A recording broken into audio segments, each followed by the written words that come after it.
Yes, guys, I'm Sty. Welcome to Cardiff City World. Here to talk about all things Cardiff. We've nicknamed this podcast the Dream Team. First time ever, me and Reese have been alone, which is quite mad to think about. But there we go. We're going for it. We're going to talk about lots of different things as the club football is back. Please make sure you subscribe, you like the chat, like the video, all that good stuff, and obviously get involved in the conversation. I am, of course, joined by the legend that is RDE, Mr. Reese David Evans. How are you, mate? Not bad. Bit of a rough like, but I'll be all right. See, battling through, mate, battling through. Poor old Matthew Angel, tucked up in bed, feeling poorly bad. Reese is, what a hero, saving the day. But so this is what I would like to know. First question, because there is rumors are swirling both on social media and people talk that if Cardiff City lose in Saturday, Errol Bulut is probably going to go. Do you think it's as simple as that? I don't know. It's a Dalman appointment, don't he? So obviously he'll have him fighting his corner. But with Tan, you never know. He could win on Saturday and Tan might still get rid of him. I do think he needs time. This has been his first transfer window. Not the best starts, but the opening month is difficult anyway. I mean, I just think he needs time to settle down. 1 or 2 tweaks he needs to make. But I think if he does that, we'll be fine.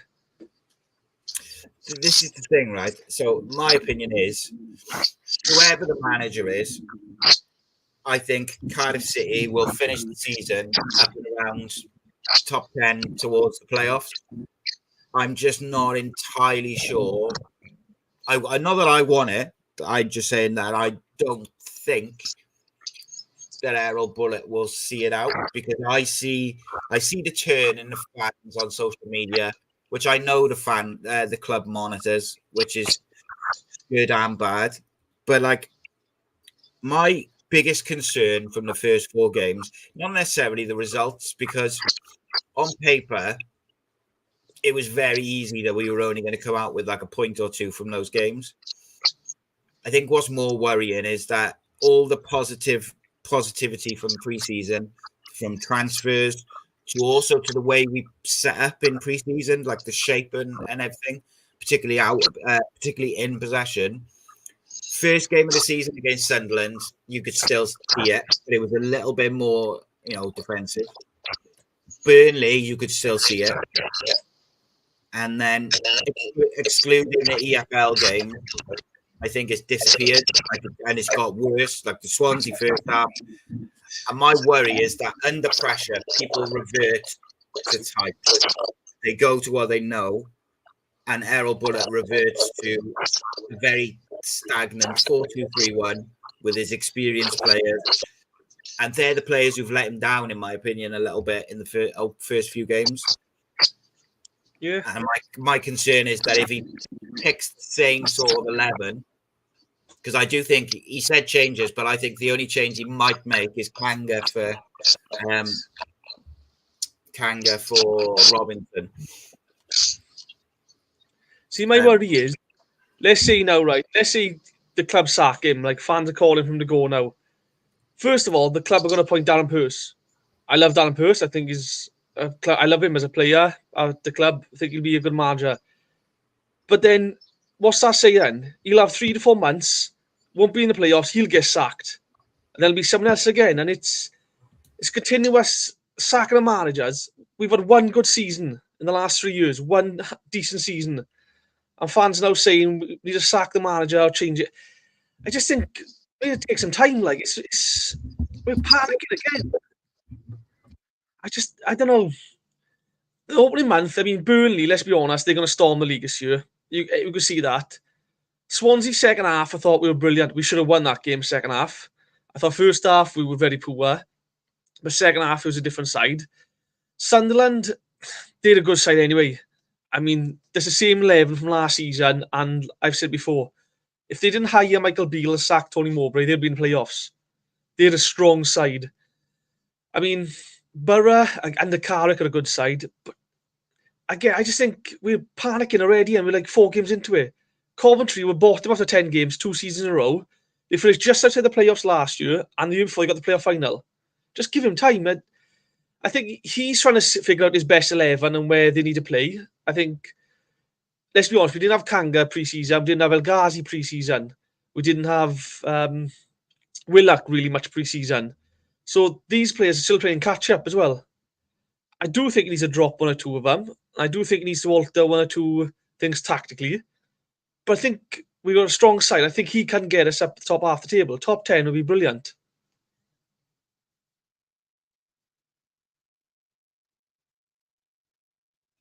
You've got to mute you up, pal.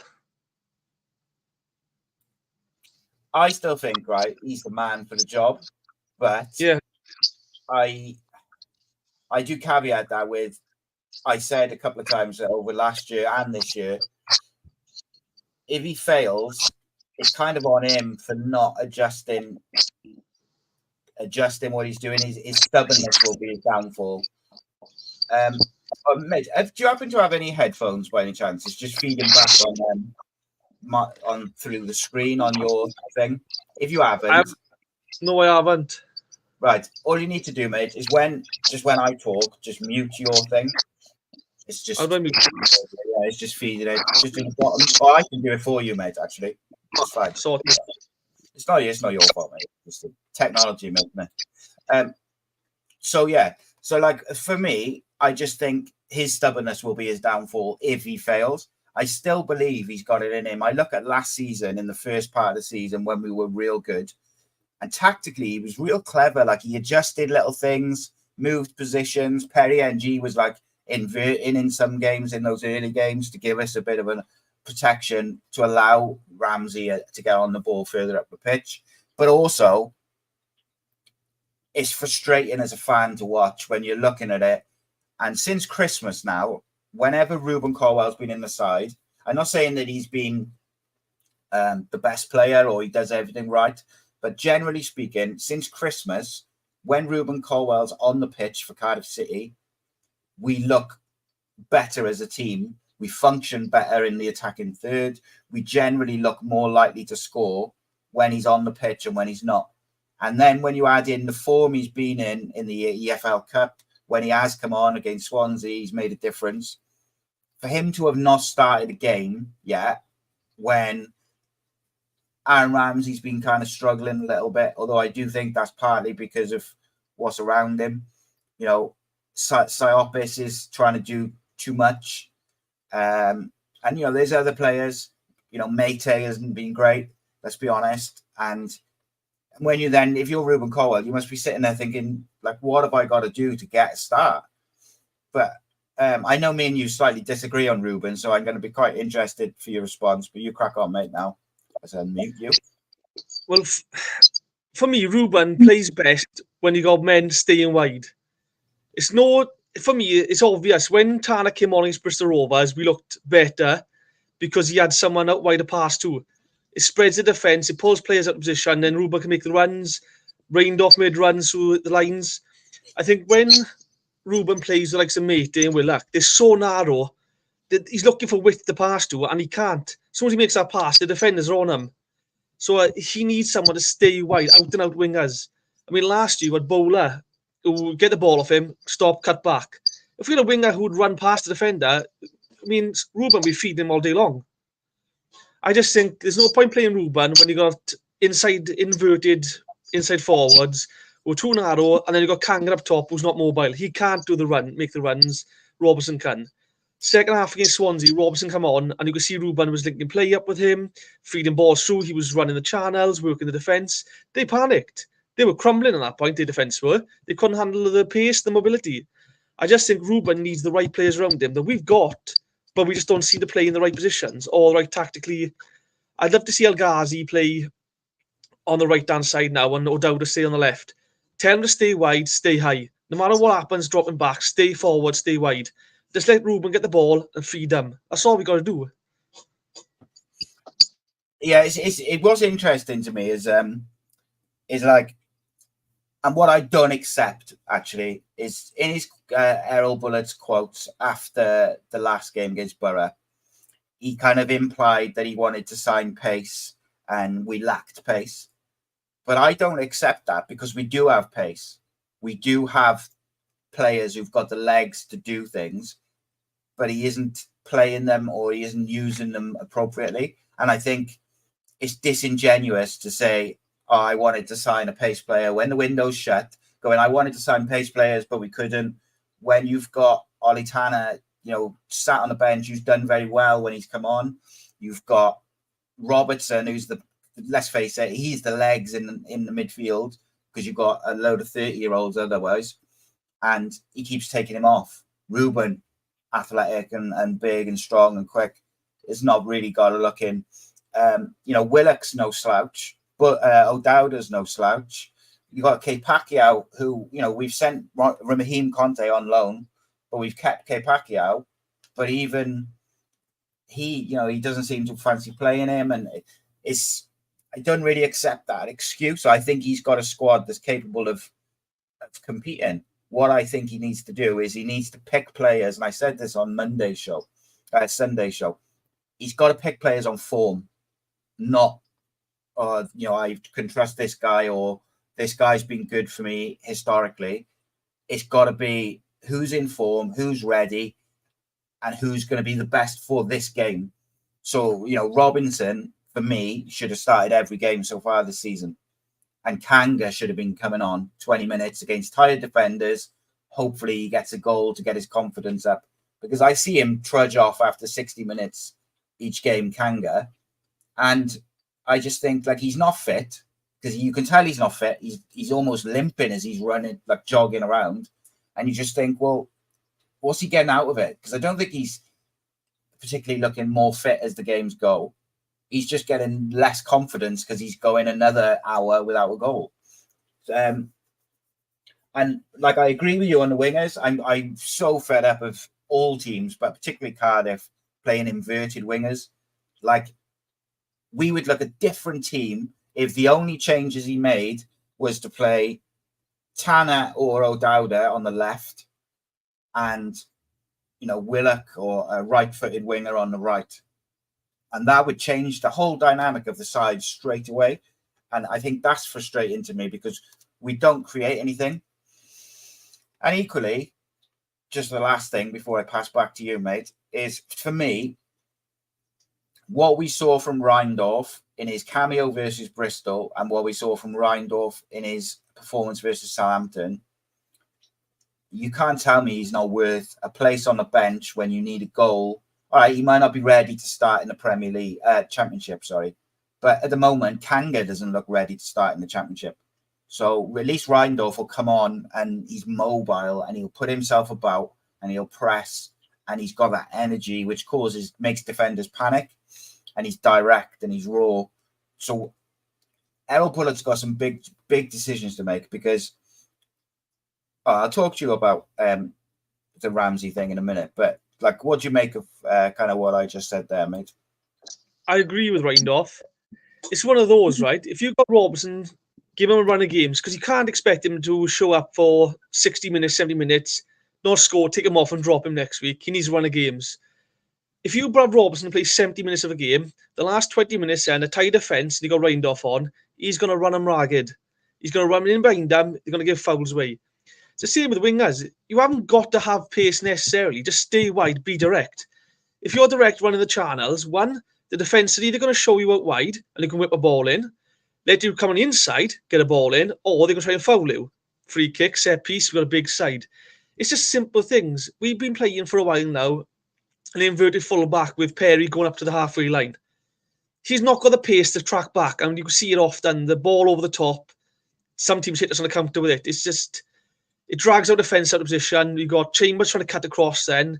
You've got Darland having to come across then the full back. Just, you don't need Perry to go up into midfield. Have CEO drop a little deeper to shield the back line.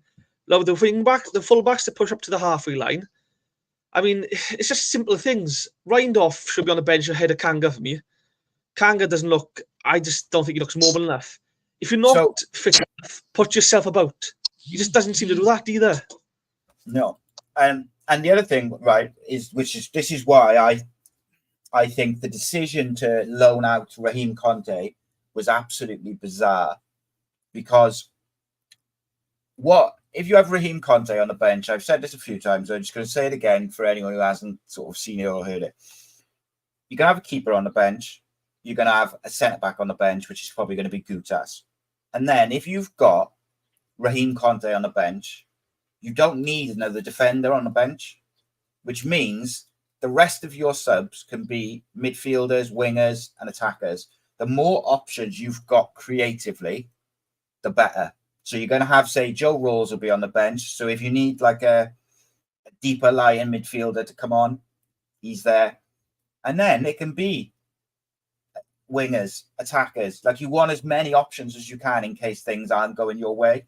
So I just think that decision to loan Raheem Conte is bizarre. Like, I heard, and I was kind of been told by a few different people, it's because Errol Bulut really, really rates Pacquiao. And I believe it, but like, he looks a real player, and he looks like, he's 17, looks like he's going to be something special. But I'm not sure what he gets out of just sitting on the bench, or not even on the bench sometimes, like this season. Like, look at Joel Colwill. He's going to, he's scoring winners and braces, and he's playing for Cheltenham. You look at Eli King. He's going to be playing. They're playing games now. Again, could Eli King do a better job than what Siopis is doing at the moment? I think that's up for debate. So, like with Siopis, let's talk about Siopis. I see a lot of people criticizing him. I see lots of people saying he should be dropped. Play Ramsey deep. Play this. Play that. But like, I think if you look at it like realistically and from a like, try and take emotion out of it.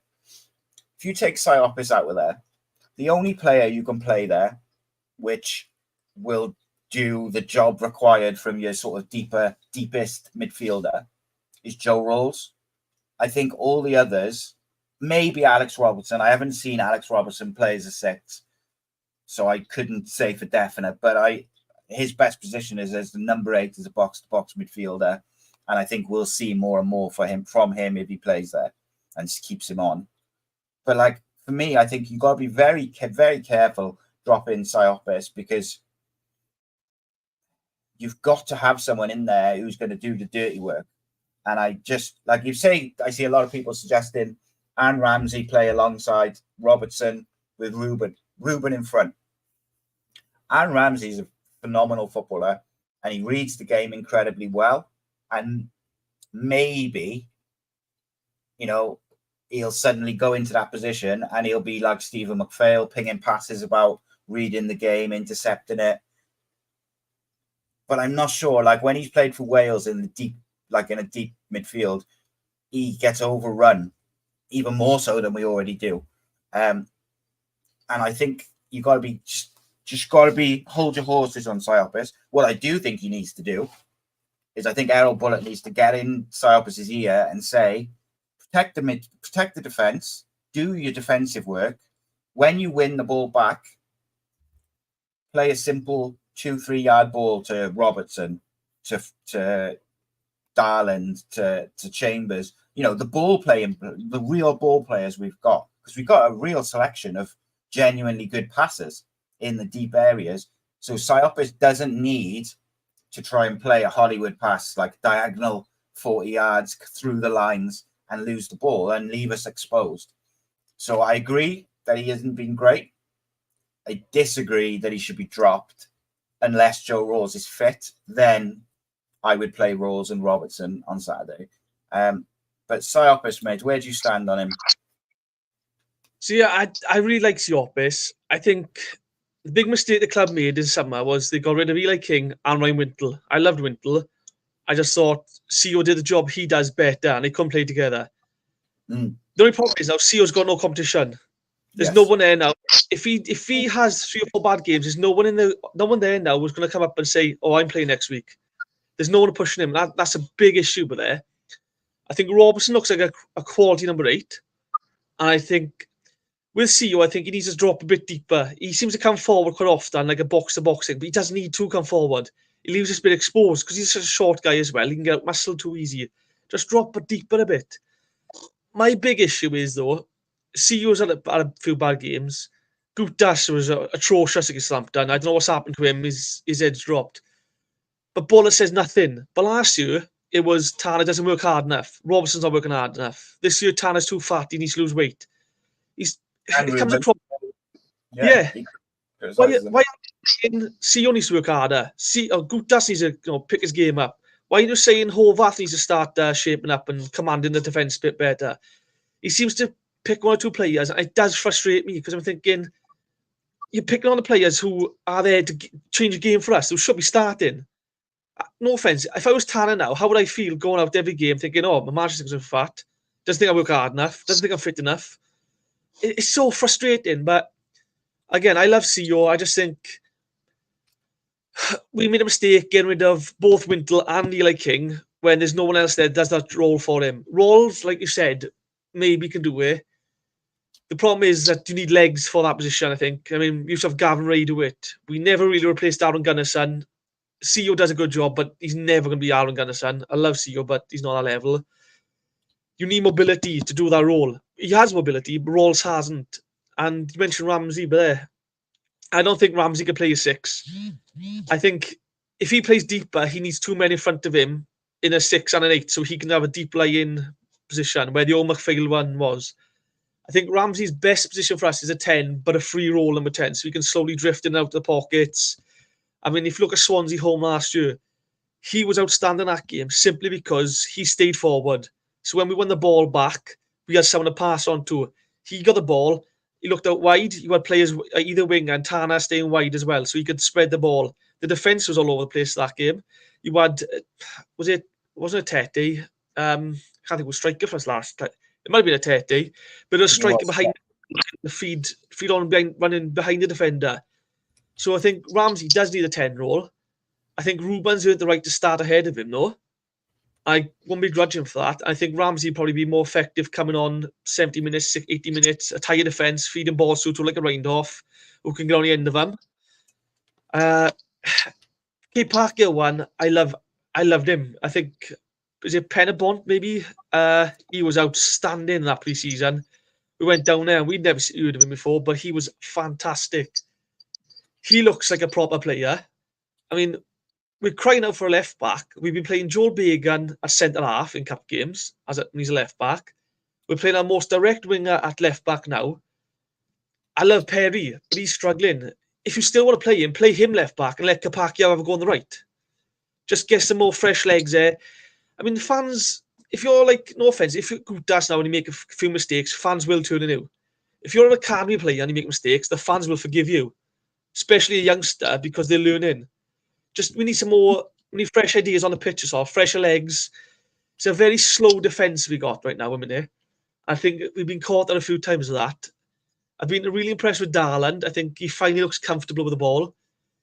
And I'd say he looks commanding as well. I'd say he looks like a proper leader, future captain in a year or two's time. Definitely give it to him. I think he's impressed me more than Chambers have. Swansea, you could see he wasn't happy. He grabbed the game by the scruff of the neck, pulled the players up forward. I loved him. I thought he was brilliant. I do think we're missing a proper leader out there. Chambers is a good player, Premier League experience, but we've got no real leaders. I mean, Joe Rawls is club captain, and he's a great guy, and the stuff he does off the pitch is fantastic. But if you look at every time we got promotion or playoffs, we had, under Dave Jones, we had Louvans, Roger Johnson, Darren Purse, Gavin Ray, Steve McPhail. Under Warnock, we had Sol Bamba, Lee Peltier, Sean Morrison, Aidan Flint, Gunnarsson. You had leaders all over the place. We haven't got that now, we haven't. We just got players who look in at each other to lead, and none of them are stepping up, and that's a big issue right now.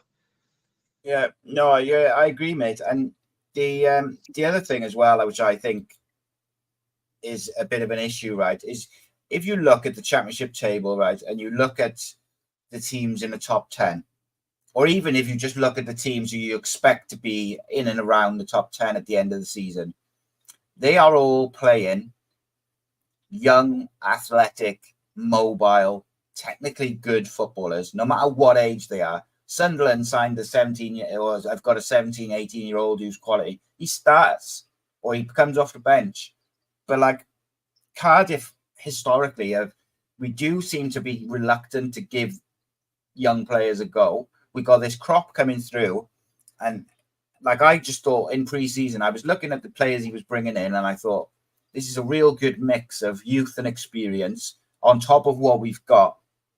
He's got to be brave and pick them, though, and he's got to give them the opportunity to sink or swim almost. And now's the time to do it.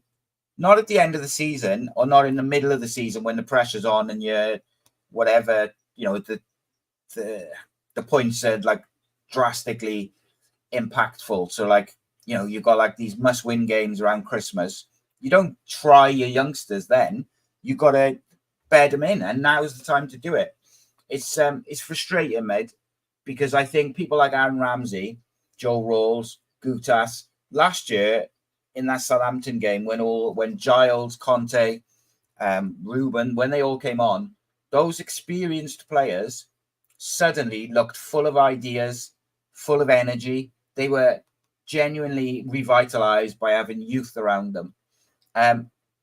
So I wanted to float some in with you now, right? Because I do want to talk about Aaron Ramsey, but I want to kind of just show you something in a minute on the screen, see if you kind of agree and see whether you would do anything differently to what I would do. But this is what I would pick for Saturday. Okay. So I don't know if you could see it properly. I can't zoom in, unfortunately, which is a bit frustrating.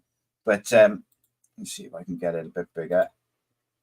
Oh no, I'm losing everyone. There we go. Right. So I guess we could still hear you, mate. It's just just can't see you right. So I've gone with Perry NG left back, K Pacquiao right back, Darland and Chambers. Now that may be slightly different for me if Will Fish was fit. I'm just going to mute you a second. I'll bring you in now. So like, if Will Fish was fit, I actually think he's going to change to 3 at the back, but that's another discussion. Let's assume he's going to stay with the same formation because he's also not on the touchline Saturday. It's another aspect. If Joe Rawls is fit, which I'm led to believe is about touch and go, I would put Joe Rawls in the 6 to give Cyprus a break and a bit of a kick up the bum. And I think Joe Rawls can play that sort of Steve McPhail role. I also think Joe Rawls has got a little bit more legs and a bit more physicality than people give him credit for. Like, he's not an old man who can't move at all. He's just against younger, faster, more athletic players. He sometimes comes unstuck, which is natural. I'd have Robertson alongside him, and then I'd have O'Dowda as the left winger. I'd put Willock over to the right. I'd play Ruben in the 10, and I'd play Robinson as the striker. So, if I just quickly explain a couple of reasons why. Against Derby, away from home in the Championship, Derby have won the last 8 at home. They're going to be very difficult to beat, especially in the midfield area. They've got a lot of physicality and a lot of energy. So what you're going to need is when you win the ball around the halfway line, you need to be able to feed the wingers, Ruben, Colwill, Robinson. You need to do it quick, and you need to have people who can pass and win the ball back and read the game. So for me, it's imperative that we have a striker who's going to be running in behind. Because if we've got a target man like Mate or Kanga, when we get the ball, we are going to be devoid of ideas. Their defense will drop in because they know no one's running in behind, and they will just be so easy for them to defend against. And again, I'm going to touch on Aaron Ramsey a bit more in a minute. I'd also be tempted, like Willock only kind of marginally gets in there for me. Like, really, I like Ollie Tanner. I think he's in good form. And I also think Tanner will do a lot of defensive work to help K Pacquiao. Because I do think you've got to be aware that, he's young. And I think he'll flourish if we do switch to 3 at the back.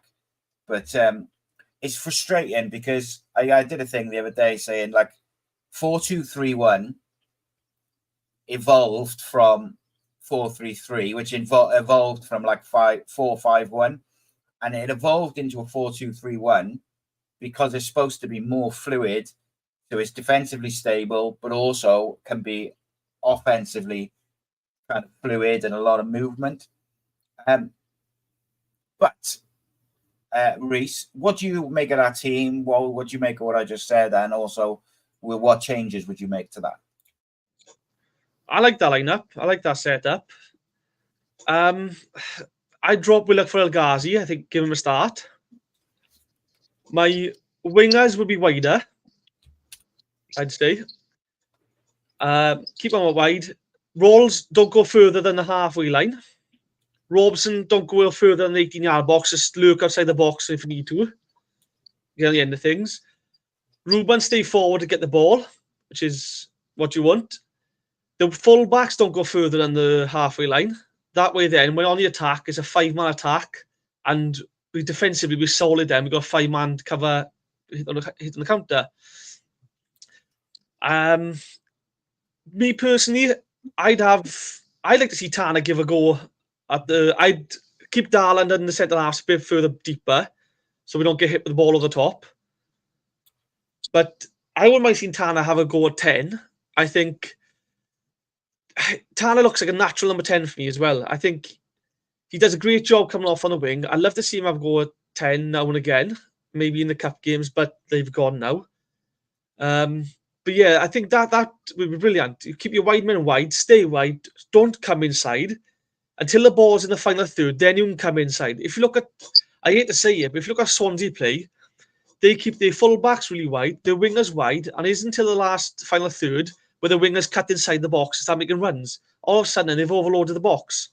And if you looked at it, that's how they've always played, and it works for them. I think we need to start doing that, because right now, this inverted inside forward is just killing us. It makes it too crowded. You can't do nothing. There's no width then. The only width we have then is full-backs. And if you look against Southampton, some parts of the game, we're trying to pass in the net. We've got the ball wide. We look to pass rather than cross the ball in, whip the ball in. If you have to, just drill the ball in. One, it takes a deflection, you could get a goal. Two, it takes a deflection, you get a corner. If they clear it. Just drill the ball in the box. You can't score if you can't get the ball in the box. But yeah, I'd keep the two centre-halves a little further deeper. Full-backs don't go further than the halfway line. Rolls sits and marks that halfway line spot so we don't get hit in the counter. Robertson's a great number 8. Get him forward. Ruben, free roll. Wide men stay wide. And then have Robertson, look to make the runs in behind the defence so Ruben can feed the ball through. That's how I do it. Yeah, I think it's like Joe Rose is unlikely to be fit. So I think if it's me, and I know there will be people saying play Ramsey there. I think it's a mistake to play Ramsey deep, particularly away from home, particularly against Derby, who have got a pretty athletic, strong midfield. But I guess it remains to be seen. I don't see him dropping Siopis. I do think when Will Fish is up to speed, that's going to be interesting, because I'll tell you something. Will Fish didn't leave Manchester United to sit on the bench in the Championship. Callum Chambers didn't buy out his contract to sit on the bench in the Championship. And Darland didn't leave his club to come and sit on the bench in the Championship. So 3 doesn't go into 2. So either we're going to switch to a 3, or we are going to see Will Fish maybe at right back, or Callum Chambers, I think, doesn't want to play right back, which is fine. So I think either Fish will end up at right back, or I think I saw someone mention Callum Chambers has played as a 6 before. I wonder if that's maybe the long-term plan over the season. I'm not sure. Very, very quickly, this is the side that I think he will eventually end up with if he stays. If he gets through this rocky period, I actually think this is what we'll end up with: is 3 at the back, O'Dowda and K-Pacquiao as wing backs, with either Rawls or Siopis and Robertson as the 2. And then he'll play like 2 floating forwards who've got a bit of a free role with El Ghazi and Ramsey, El Ghazi and Colwill. Because you'll get the width from O'Dowda and K-Pacquiao. Robertson will be box to box supporting. Rawls will sit. And then you've still got, if you think when we're in possession, we'll end up something similar to like what we were in pre-season with the 5 across the front. And then you'll end up with sort of Robertson patrolling behind. Rules will kind of just sit to dictate from deep, and you've still got the 3 centre-backs to play. Darlan's got a knock, so I think that's going to be interesting to see whether he makes it. I think he's doubtful. Will Fish, I think, wasn't match fit, but they said he'd be ready after the international break. Will Fish is a quality defender, but he's also exceptionally good on the ball. My worry on Saturday is that if Will Fish is not ready to start and Darland doesn't make it, Gutas is a problem for us. I said last year he was a little bit rash at times, and I thought he would, particularly second half of the season, I thought Gutas was worrying me. And then this season, look, without being disrespectful, he's been calamitous. In most games, he's been awful. He looks devoid of confidence, and he's made mistakes which have cost goals, which doesn't help. Even in the Southampton game, where the youngsters were all so impressive and Colwill was so impressive, Gutas was the experienced head amongst them, and he was pretty poor, So it worries me because is it Oza, or I forgot, I don't know how to pronounce it, but the lad who's on loan from Crystal Palace for Derby in midfield, he is a phenomenal player, and it worries me that we're not going to get the balance right in the midfield. It's going to be an interesting one, mate. I know you're not a fan of the 3 at the back and stuff, so let's talk about that a little bit. Yeah, I've never been a big fan of it. We've ever played it. We've always played. Our big issue is getting our wing backs forward quick enough. And we had Joe Bennett. Joe Bennett was perfect for that sort of setup. I just think we lack that pace and endurance now to play the wing backs.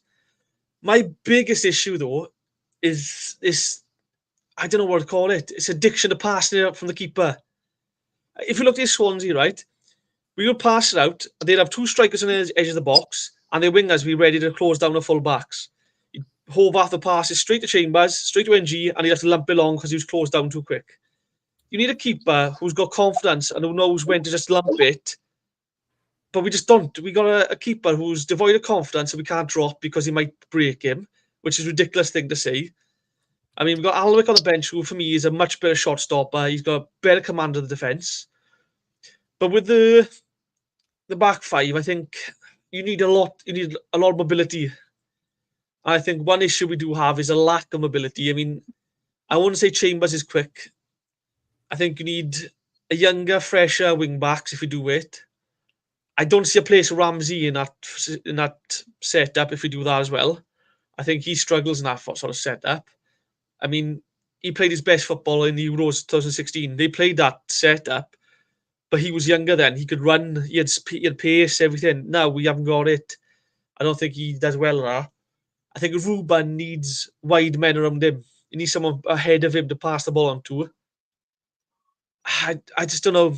I think Derby got a very mobile team. I think they got a good side. I think we should beat them. I think if we play if he makes a few tactical alterations, I think we beat them comfortably 2-3-0. I just think he doesn't, either he's too stubborn to do it, or he doesn't think they can play it. But I still back Bulut to get it right, because I didn't trust Sabri. I thought Sabri was one of the worst managers I've seen. Mick McCarthy, the football was absolutely atrocious. I watched that Colin show, and he say that Bulut's football is the most boring thing they've seen. I remember McCarthy's 5 centre backs, 3 holding midfielders, lost 4-0, I think, to West Brom, and he said after the first 5 minutes we did well. After they scored, we fell apart. It's like 8 defensive players and we couldn't keep a ball out. I remember them days; they were awful. I just think we do need time. There's this, not arrogance, but there's this belief that we should be top 10 every year. The last few years have shown the cost-cutting measures have affected us. We're not that big team no more. We're not the big boys in the league no more. We are a team struggling with an identity. And for years we played long ball football, which might have worked now and again. But let's be honest, it was boring. You might nick a 1-0 win. I'd rather start playing good football. 3 years, average football. 3 years of mid-table. if we can implement a proper philosophy, we've all said we wanted it. For years, we looked at Swansea and how they played football and seen that they played the right way.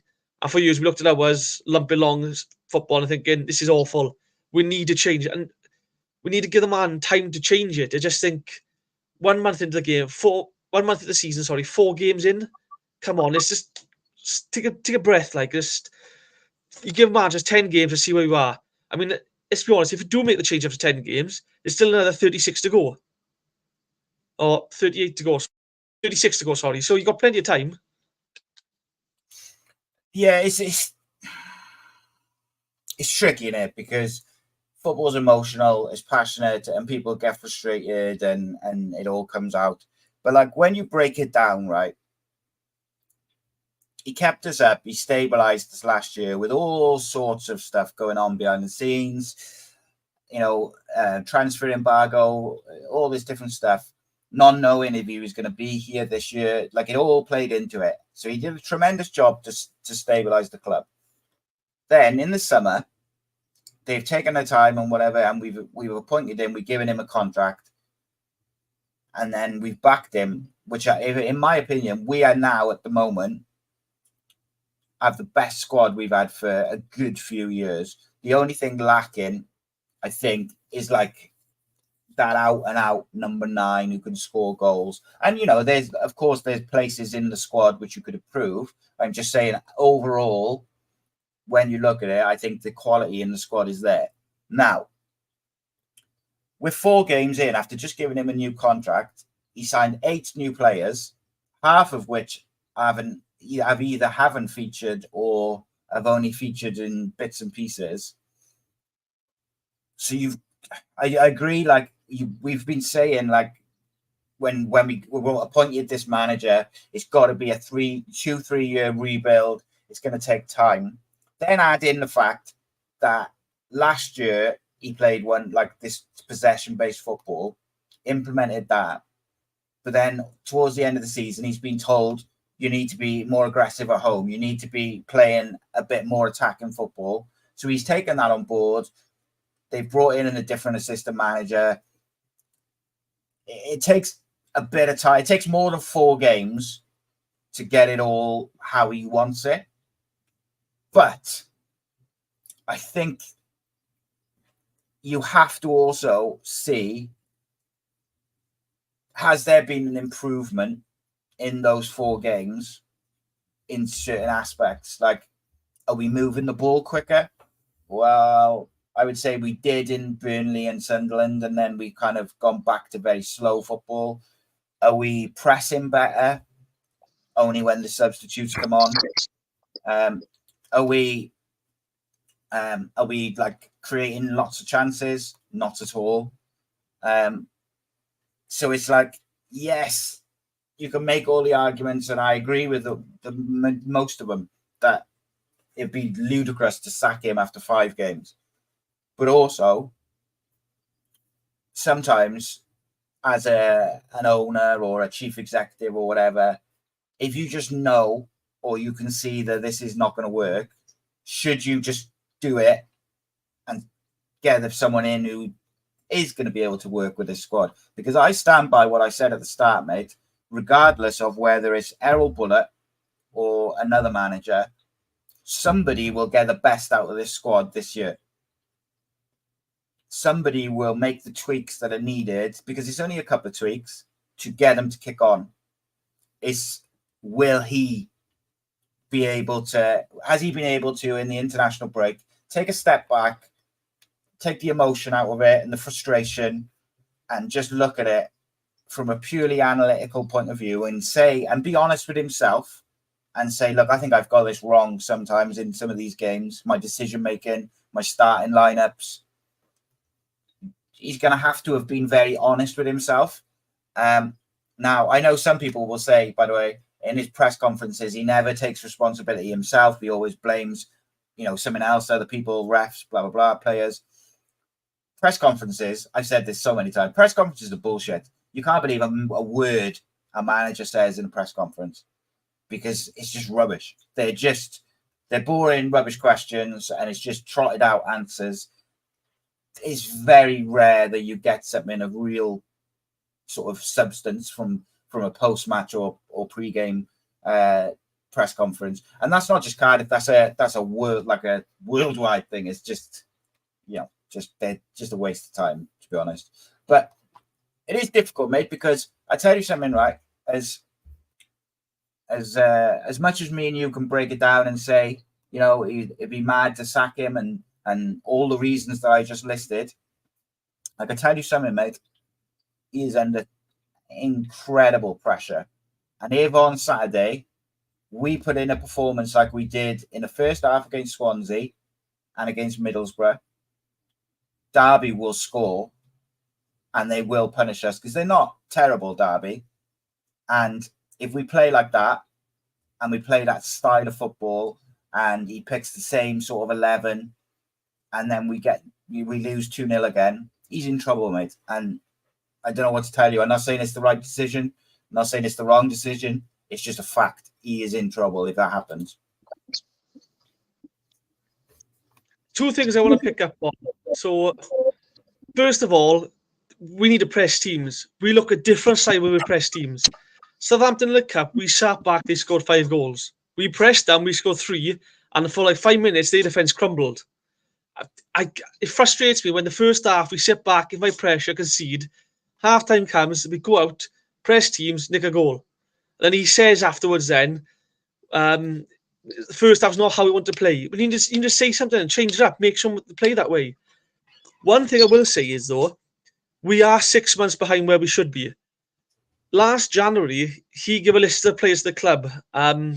We all hear stories about things that went wrong behind the scenes. The club half-assed one approach for one player. The player said, "Nah, I'm okay." He then said, "I don't want to sign a new contract. Then you're not going to back me." And the club went out and bought Turnbull for $2 million. They bought players that he clearly doesn't need or can't use because they don't play his football.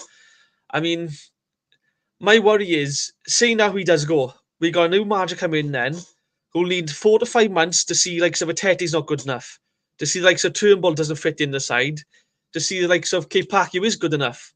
What if this new manager comes in and goes, "Oh, they're youngsters, I don't trust them. They're not my players. They can go." This is the worry. I mean, we had Warnock come in, and Warnock said at the time, I looked at the academy, I didn't see nothing there. He left. Ruben was spotted. Isaac Davis was spotted. You got like Kepaku now coming through. Joe Begum was spotted. It just frustrates me because we revert to his dinosaur-style football. If we did get rid of Bulut, let's be honest, with Nigel Pearson coming in, play long ball football, signing 36-year-old players who haven't got legs anymore, and that's the worry. I get Bullets under pressure. I get that. I think the club were ridiculous coming out in the summer, saying we want top 2 finish, minimum playoffs. That's just a suicide, that is. Why would you say something like that? Do you see how hard the league is? That's absolutely ridiculous. That was him. That was him who said that, though, wasn't it? Well, the board, the point, that was what he had to agree to get his 2-year contract. But then, I just think we're 6 months behind where we should be. El Ghazi and I should be up to match fitness now. If they're not match fit now, play over 60 minutes. Give him 60 minutes. I'm going to interrupt you, mate. Sorry, right? On an El Ghazi thing, and this infuriated me, right? So you've got El Ghazi, who's not match fit. You've got Will Fish, who's not match fit. And you've got Robertson, who's just kind of getting match fit, right? Then you've got, youngsters who need game time, right? In this international break, some of the youngsters, some of them are with like 21s and stuff, but there's a good portion of players who are at the club training, including El Ghazi, Fish, Robertson, not on our international duty, right? So why haven't Cardiff City as a football club arranged a behind closed doors friendly against Bristol Rovers or whoever to get El Ghazi fit for Saturday to start, to get Will Fish fit for Saturday to start, especially if Darlin's struggling? I don't want us to, because in the summer, one of the things that really impressed me about the club was the way they went about their business in the transfer market. They looked proactive, like, we want these players. We'll be patient to get them if we need to be. With Robertson, they kind of waited a little bit, but they got the players they wanted, beat other clubs to those players.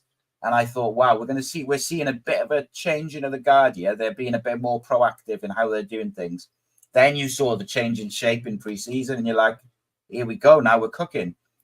I don't want us to go back to being slow and reactive, and I want us to be forward thinking on and off the pitch.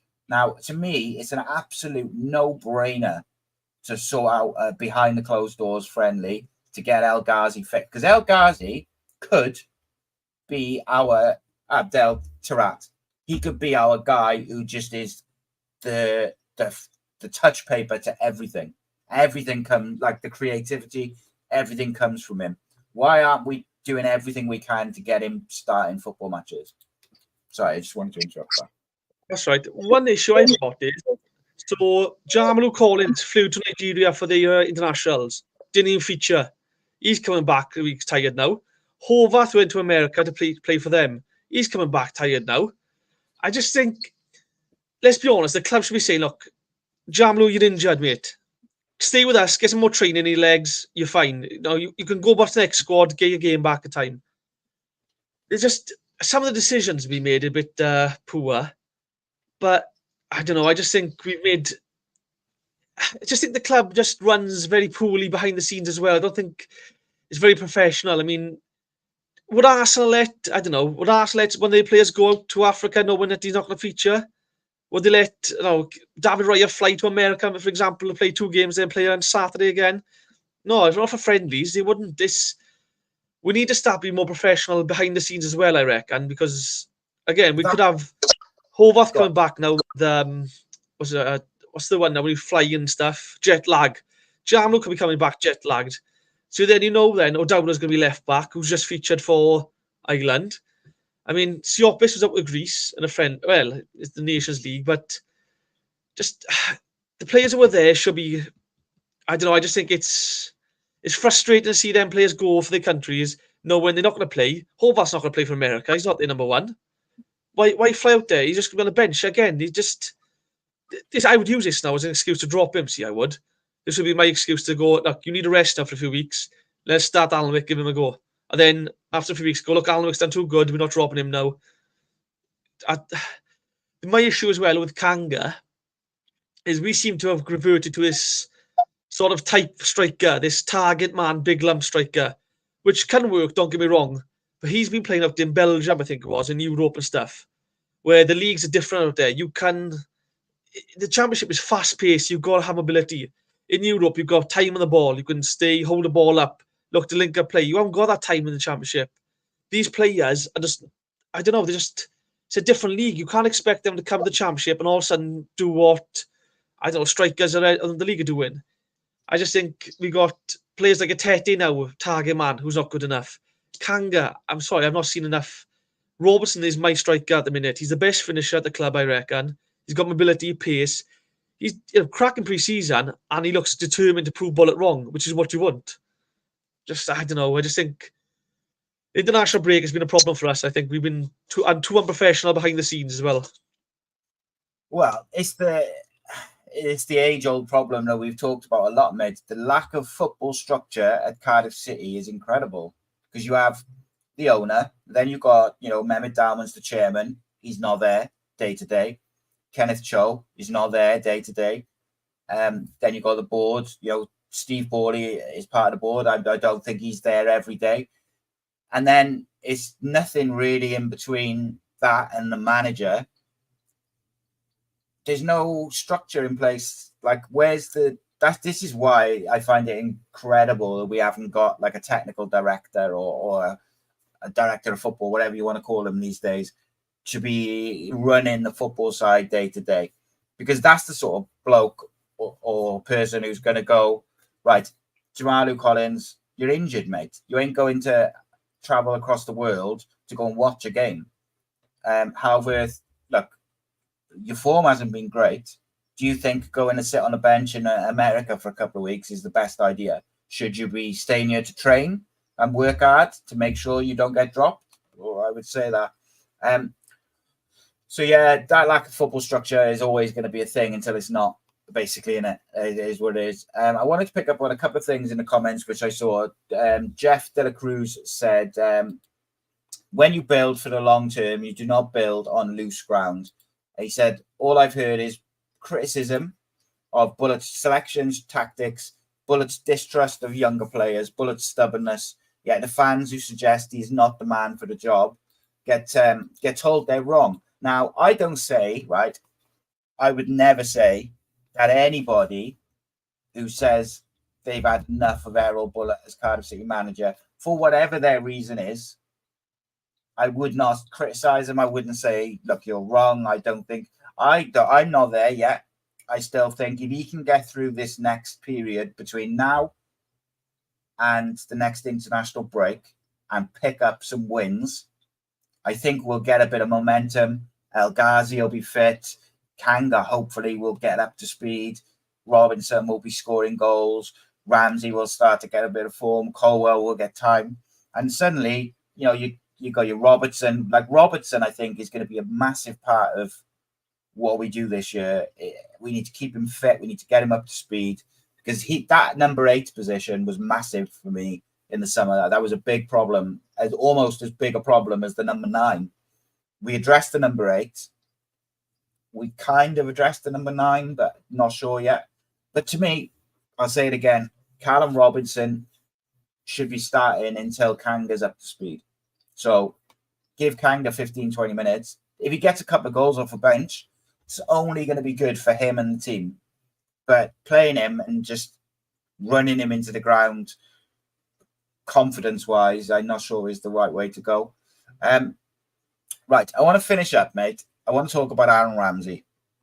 I titled a video the other day, did Craig Bellamy show Errol Bulut the way to effectively utilise Aaron Ramsey? Now, my question wasn't saying that we should play Aaron Ramsey as a false 9. It was more aimed at, he played Aaron Ramsey as one of the lead pressers, but what he had about him was legs and athleticism and mobility. And he looked a different player to what we've seen for Cardiff City because he had those legs around him. People forget, when we've played a midfield of Rawls, Siopis and Wintle, it's like a combined age of about 90-something. Like, that doesn't work in the Championship anymore. Teams go with athleticism and they play like 1 or 2 experienced players. You play 3 players of like 30 plus, you're going to struggle.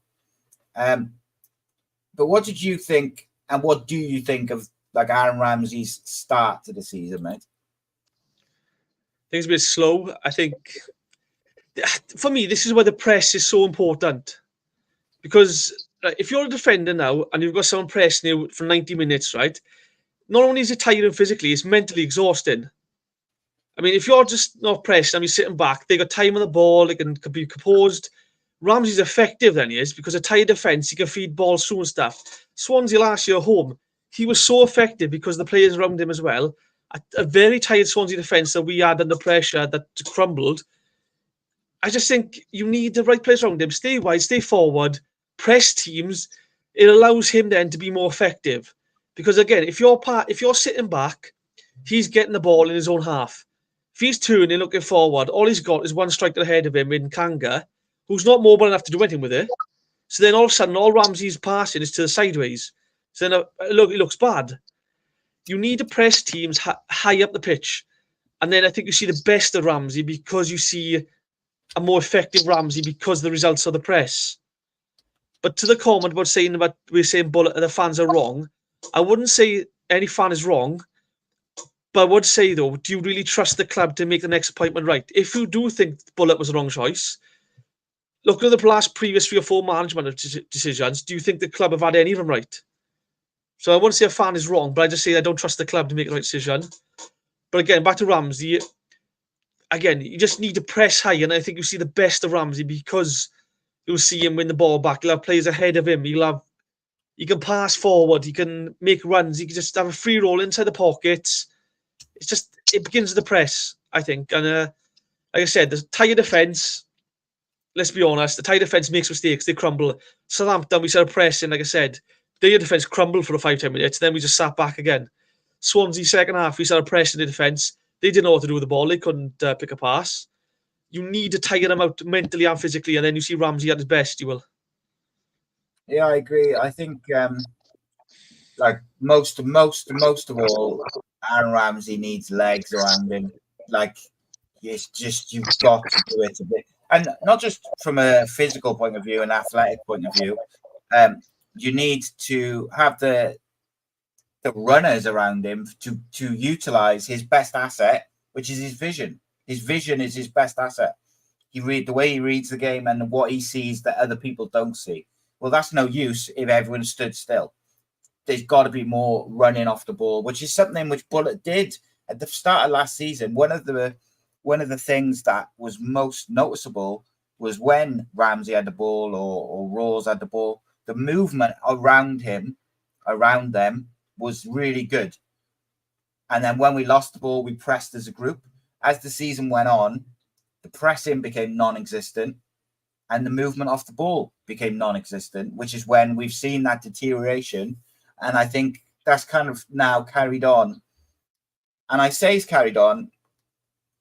I think in the Swansea and the Middlesbrough game, he has kind of felt the pressure a little bit and he's reverted to type. He's gone, right, well, I trust Aaron Ramsey, I trust Siopis, I trust Gutas. I'm going to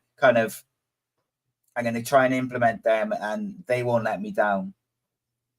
And I'm going to play the kind of, I'm going to play not to lose. And it's backfired. Now, as a fan, I would rather us lose 5-3, trying to win a game of football, than lose 2-0, trying not to lose. Because that's not what football's about for me. And I don't think that Errol Bulut thinks that's what football's about either. I believe that he has the ability to do it.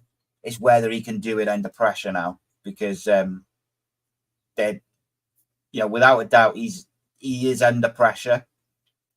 And he said himself after the Middlesbrough game, mate, that changes were coming for this game. What changes do you think Errol Bulut is referring to there? It could be anything with him. I'm hoping it's just small tactical tweaks. That's what I'm hoping for. Only 1 or 2 tactical tweaks, and I think he'll have it fine. I think he will drop maybe Ramsey for Ruben. He probably will drop Willock for El Ghazi, I think. I wouldn't be surprised to see NG dropped.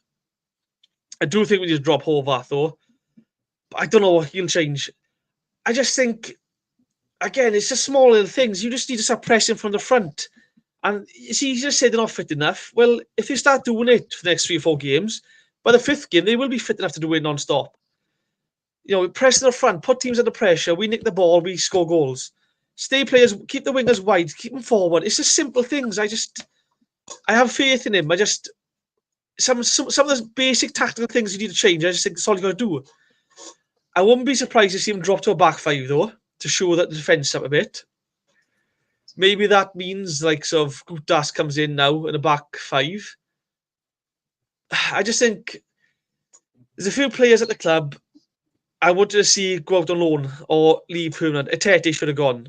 I don't see the point of having something like that. What happens when he comes back fitness now? Does he start? Is he on the bench ahead of Robinson?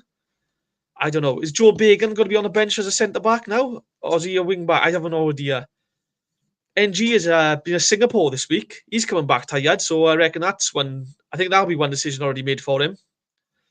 He went out to introduce the team. I think when he not to play, but to be introduced.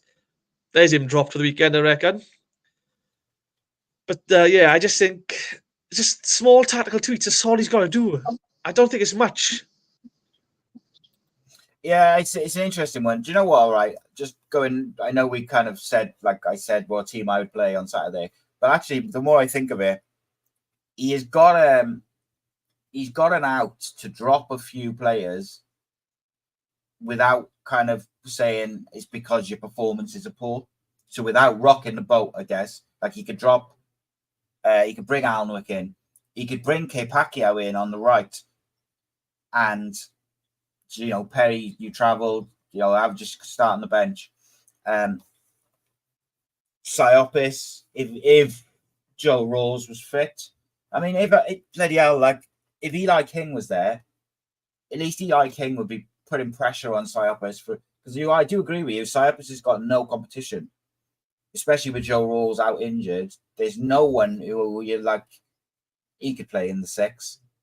it's all like that someone would have to play out of position. And I think that's problematic, mate, because people get comfortable, even subconsciously, they get comfortable. Hopefully, Jesper Darland is fit. So I disagree with that. James says, I thought NG, apart from the first game, has been decent. See, I disagree with that. I think Perry NG was good in the second half versus Swansea. I thought he was a big part of us getting back in the game. Apart from that, I think defensively he's been all over the place this season, which is quite unlike him. That's like the stronger part of his game. But yeah, I think he offers very little going forward as well, unfortunately. What do you think what do you think of Perry NG so far, mate? Just to finish it off. First half Swansea, I thought he was poor. He wasn't helped, mine, because the amount of times he got the ball right back, would look forward, see an open space, and Matey was slowly jogging from inside forward. It frustrates me when our wide players go so narrow. I cannot explain how much it frustrates me. Offer him some width and support. Matey doesn't come back and help him defensively. We haven't had a winger out there to help defensively for a while. Bowler did it once or twice, but he wasn't coming back much. He was playing with his hair half the time. I think NG does need a rest. I think, don't forget, he didn't have a pre-season because he was injured with his back. And then he came straight into the first team football, and you can see he's playing catch-up. I think he has struggled, and I think it's a good chance to give him a rest. Okay, Parker was impressed. Give him a game. You've got Chambers here who's played the Premier League football. Let him coach him through the game if needs to be. Just offer support. You've got drop Matey for starters. I think if you are playing Capaccio, I don't think you can play El Ghazi on the right. I think you'll need someone who will drop back a bit more defensively to help and support him. Maybe that's Willock I'd put on the right-hand side, so Dowd go on the left. But NG hasn't impressed me so much this season. But again, he's playing catch-up. That's the problem. Right. I want to wrap up with this, mate, right? I was listening to a radio show the other day, and they were talking about the high percentage of goals that have been scored in the Premier League and the Championship this season so far from mistakes that have come from pressing and mistakes in deep areas and defensive areas. Now, I think that we're not far off a time where managers are going to start looking at it and going, the risk versus reward of trying to play out from the back. Because did you notice, I don't know if you saw the Liverpool versus Manchester United game, Liverpool pressed in a 5. So when United lost the ball because of that press, United were outnumbered because they'd set up to play through the press. But Liverpool added an extra player to the press, won the ball back, and then suddenly they've got an overload on the edge of the box. And I think more and more teams will do it because at the end of the day, from the pressing team's point of view, they'll go, well, we can commit 5 to the press in their box, but we've still got a back 4 who are going to sit, and we trust them to win a long ball and slow it down. So I think we're not far off, maybe not long ball football coming back, but I think maybe a place where it goes short to the centre-back in the box, and then the centre-back goes with a sort of longer pass over the press and then play off a big striker or a winger or whatever it may be. Just because at the moment, you can see it getting more and more, because I think teams will look at what Liverpool did and the risk versus reward of it. It makes sense to commit that extra person. If teams are going to play in their own box, right, okay, well, let's go win the ball there, because if we don't win the ball, we've got enough players behind and you're far enough away from our goal that it's not that much of a risk. Were you surprised by that stat, mate? And also, what do you make of that? I just go back to last season, Coventry City at home. We were 3-0 up towards the end of the game because we pressed them first half. They made mistakes, we scored. It's simple as that. It's you press high and fast, and that's what happens. The way we set up, it's without the ball, we drop very narrow. We get compact. But the problem is it allows the opposition to attack the wings. And for some reason, we just concede a lot from the wings. I mean, Swansea, they scored a ball coming in, Ronald shooting, Hovarth parries it into the danger zone, and then there's a Cullen taps it in. We seem to stay very narrow and compact when we see the ball lose the ball. Some of the best teams stay expansive and have zonal sort of defensive work. So if the opposition fullback's got the ball, the winger will close him down. If he gets past him, the fullback will cut the inside, or the number 6 will come across. I think that's the way forward. I think the way we go is it reminds me of Jesse Marsh's lead sort of setup. It's very narrow without the ball, but they had a lot of explosive players which could close down quickly, get the ball back, and then expand wide, and then go to attack. I don't think we've got that. That's why I think the narrow sitting back is killing us. I think teams pressing are the way forward. I mean, Swansea against us, like I said, Horvath was at one point shouting to Willock, get wide. Then he'd pass it straight across to Chambers, who was closed down by the striker.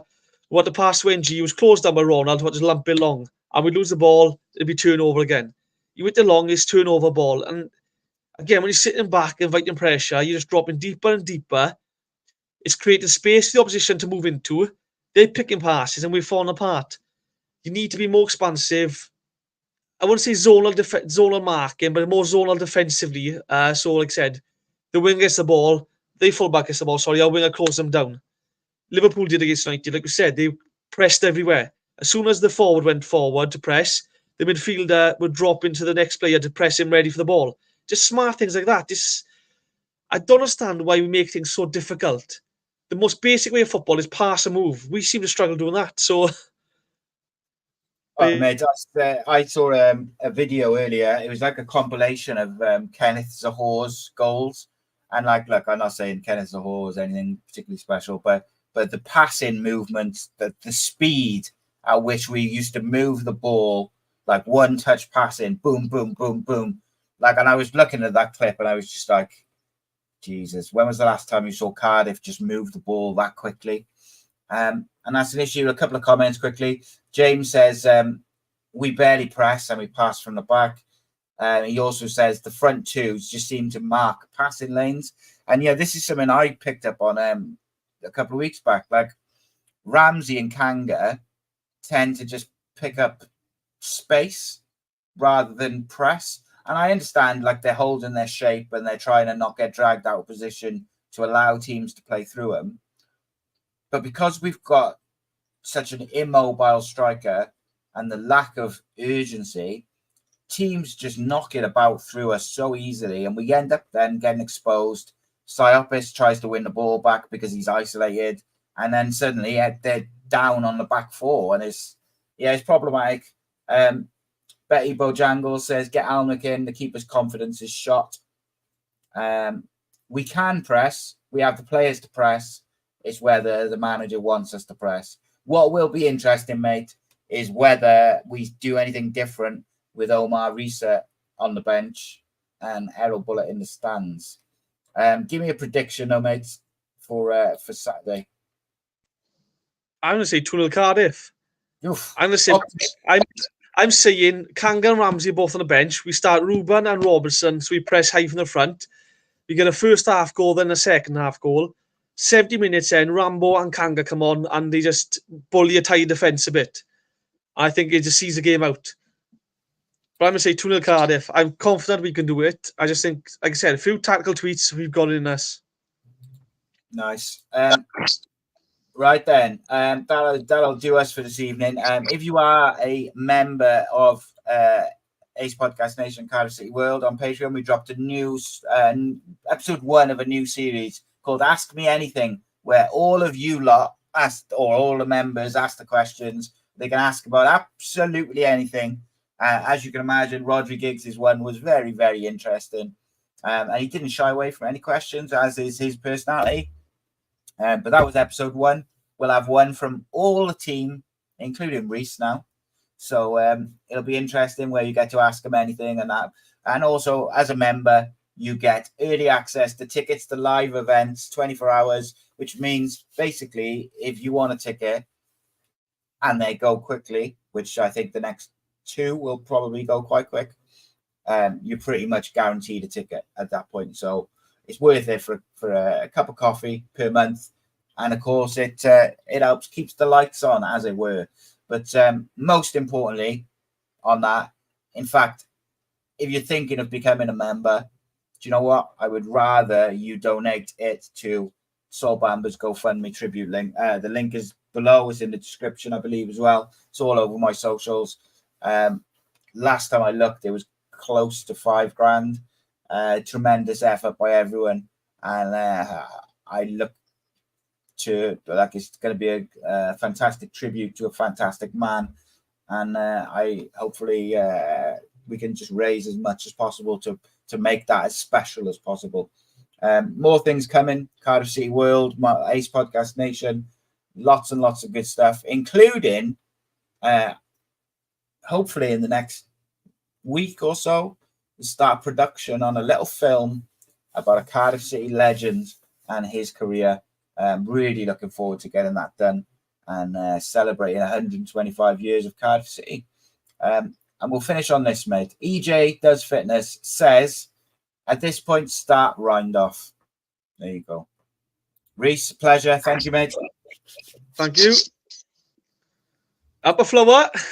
Never. No, you'll never be back. This is the dream team. Dream team. Up the dream team. Back the flower. No, thank you very much. Appreciate you all. Tomorrow night, preview for the Derby game with BBC Sports. Ed Dawes, the guest. Recorded that earlier, and it's a good one. And we'll be back Saturday for match reactions and the rest of it. There'll be vlogs, I'm sure, on Sunday. If you go into Derby, look out for the boys. Rhodri's going. Rob's going. Matt's going. I can't go because if I had to make a choice, right, of either going to Derby or my boys' team game being off, because I'm the only coach which is available, basically. And I was just like, it's their first league game of the season.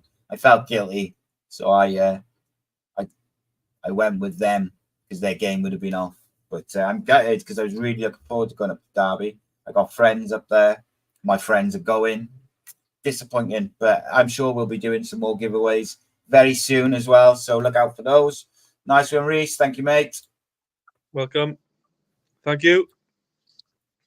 We'll see you in a bit. Thank you to the 500 people who tuned in this evening.